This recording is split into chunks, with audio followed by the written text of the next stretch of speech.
Bob Boyle came to me and said, I have some consultants that we want to take out on the river. And he said, I can't get anybody to do it. I actually don't think that was really, I think I think it was a test. I think it was my interview. But so he had these guys from England, from Pisces Conservation, and we took them up to Indian Point, Bowline, Lovett, Indian Point, and then up to Royston and Danskimmer up near Newburgh. And, they explained that they were using this data set, and I didn't know anything about it at the time.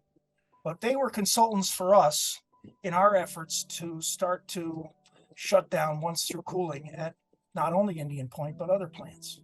So I started, I wasn't even working for Riverkeeper. I was just volunteering for Bob Boyle at that time. But it's been present.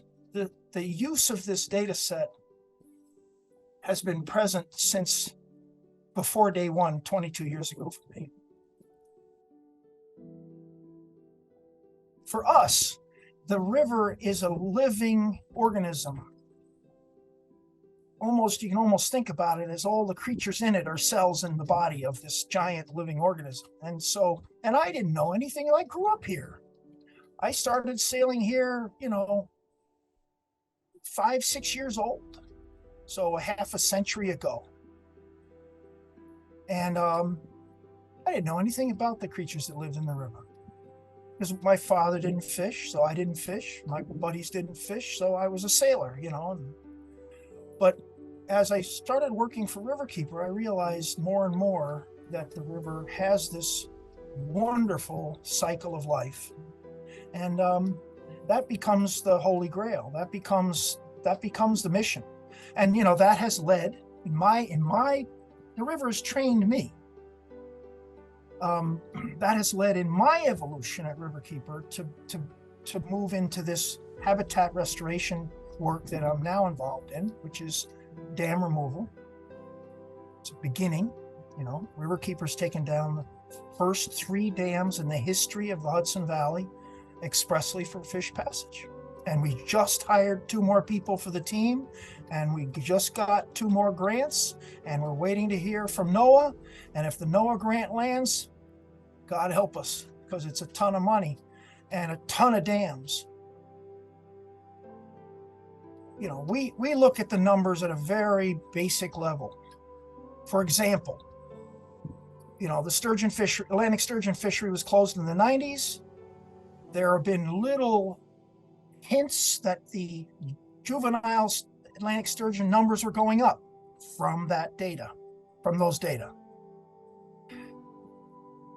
And yet we weren't seeing more adults from the study. So what gives?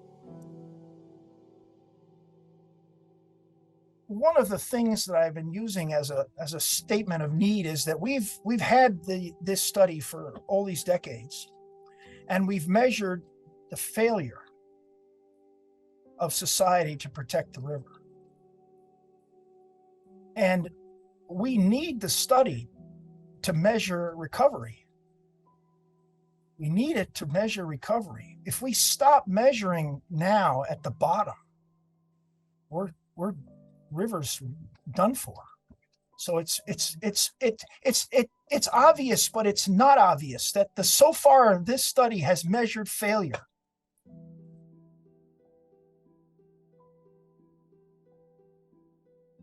We rebel at the term resource. It's what the whole natural world is referred to.